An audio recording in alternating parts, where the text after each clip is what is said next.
Okay, so now we're getting into gear. We have someone who's thinking about getting water shoes. So I know you kind of touched on this just about shoes in general before, but what key functions or brands do you recommend for like water shoes or crossing shoes? I know you mentioned lace ups, right? Right. You're really like, I happen to have gone to a company called Body Glove. I mean, there's tons of shoes. So to the gear, when I talk gear, as Carol knows, I talk not brand, I talk design. The reason why I talk design is it's very important that you understand why something is good. Rather than take someone's recommendation, you go out there and it's total failure, doesn't work for you, and now you got to go back into town and get something that does work for you. If you know what qualities you want in an item, then you can choose the brand. So I just went to, I think I Googled, I don't think they had creek crossing shoe, but like a boat shoe, something light. I wanted something with a stiff enough, hard enough, thick enough bottom that it would stop a stick from going through.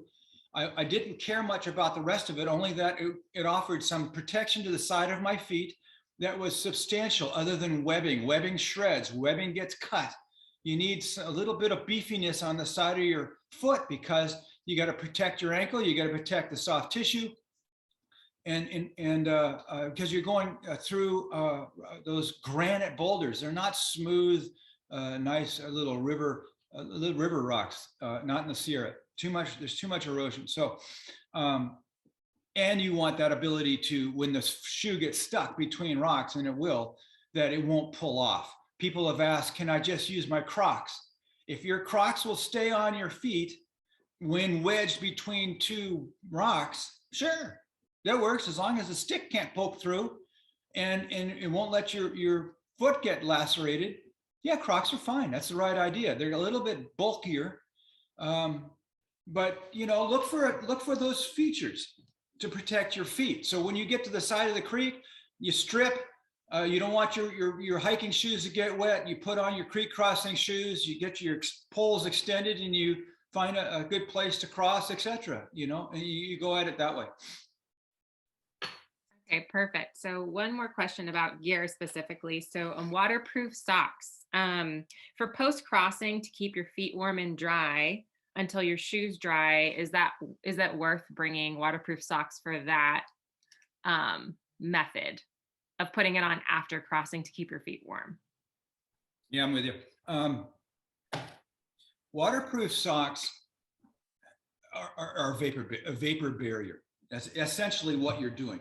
If there's some thickness to it, now you've got some insulation, so that's great.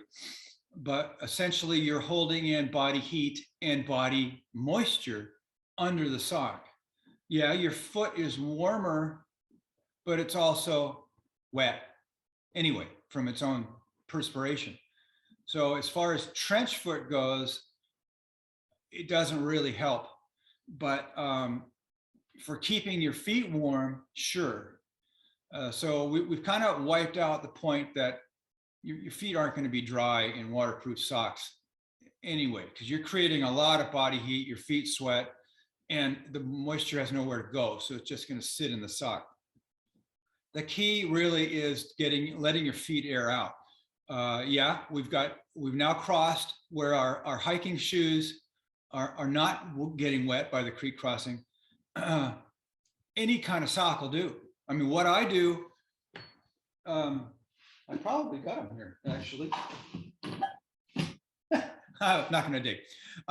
What I wear is a liner, a very thin, like a silk liner, some sort of synthetic liner. Your synthetic layer is tip to tail. So, socks, long underwear, synthetic t-shirt, whatever, and even maybe a balaclava that's synthetic, depending upon how nasty the weather's going to be, or whether, how nasty I anticipate it to be. For you guys going through the Sierra in June and July, I don't anticipate the weather being really nasty. There have been 2 and 3 foot snow dumps in June. But for you guys, I would probably go in with a 3-season tent. I would go in anticipating high wind events. I would go in anticipating moderately high creek crossings if there's a normal winter. But probably, by June and July, nothing's going to be that bad. But once again, back to the socks. On top of the thin liner, I'll have, this is just an example, obviously this is a glove, but I'll have some kind of thick sock. When you don't want to cross with socks on, so your socks and your hiking shoes stay dry on the back of your pack. If your feet are wet, dry them off with some kind of little towel or something. I've always got like a little pack towel. MSR makes a great little thing. And I just dry off my feet, put my dry socks back on and my dry shoes back on, and I'm golden. It's not an issue. You can bring waterproof socks. I'm not saying not to. I'm saying just be aware that they're going to hold in moisture. If you find, like, for example, sometimes I'll be wearing my boots and I'll cross a shallow creek. On top of my boots, I'm going to have a gaiter that goes almost all the way up to my knees. Now, for you guys in June and July, I wouldn't so much go for the tall gaiter, except the fact that you're going to be post-holing. When you're post-holing, the snow is going to go to your waist sometimes. And then when you pull your foot out, the snow then goes into your shoe. So have some kind of gaiter. The gaiter does protect your leg from laceration from boulders in the snowpack as your leg slides down into the snow or back up out. So tall gaiters are good. But what I'm getting at is a lot of times in shallow creeks, I'll cross just straight through wearing my boots and my gaiters. My feet don't get wet. The gaiters seal onto the leather, in this case, of the shoe, so water can't get up underneath the gaiter. And the gaiter's waterproof, so my feet never get wet. I've done this for at least 2 months every year for 40 years along the PCT, seen all kinds of weather, all kinds of whatever, and I don't get wet feet unless I'm hasty and a bit thoughtless or in a careless mood, and water gets in and my feet do get wet. Then what you do is take your shoes off, take the wet socks off, rotate in your dry socks, hang the wet ones on the back of your pack, keep walking along. Your dry sock you just put on, the boot is waterproof. I seal it on the outside about once a week. There it is. Excuse me. The wonderful thing about leather is that you can bring, for example, Loa. I don't endorse brands. Anything will do. Boot seal, beeswax, oil, anything will do with leather. And a little toothbrush, it's just a tube. And you squirt it on and you work it into the boot, and you work it in here, turn the brush around right now. Come on, get it together. You work it in, and let it dry in the sun. It soaks into the leather. It's waterproof for at least another week. And you're good to go. So your feet don't get wet. I've never had wet feet.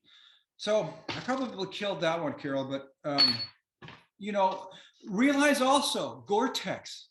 And I know I get on this, and Gore-Tex, it was an accidental discovery and all that sort of junk, but it's really a marketing, it's really a way to drive a price point up.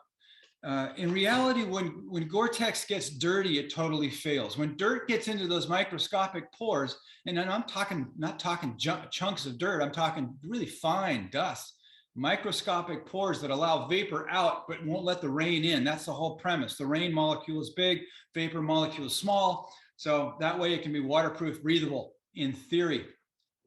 When your items of Gore-Tex get dirty, they don't work. What happens then is when the outside of the Gore-Tex gets wet, it makes the dirt in the pores wet, and the dirt allows the wetness to go right through the Gore-Tex, and you get wet. So why put Gore-Tex in a shoe? It's down on the dirty trail. You're not going to have a way to wash your Gore-Tex. It's also inside the laminations of the shoe. It's not like a sock that you can wear and take out and rinse out and wash and hang to dry on the trail so that you maintain its waterproof, breathable ability. It's in the layers of the shoe. You can't gain access to it, but it gets dirty. And that's why hikers' feet get wet when they have Gore-Tex footwear. So why bother?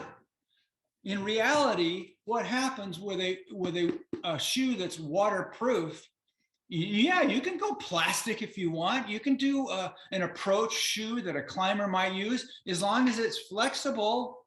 You want it to be flexible, but you don't want it to be twistable. You don't want it to be able to twist so that you can, when you're on a steep slope, that you can edge. See, that's the key. But back to waterproof, I was going to say something. Oh God, I get too excited. But you're going to have to decide. Gore-Tex and shoes makes no sense to me. A lot of hikers have problems with getting their feet constantly wet. So you guys have to decide what works in quotes for you.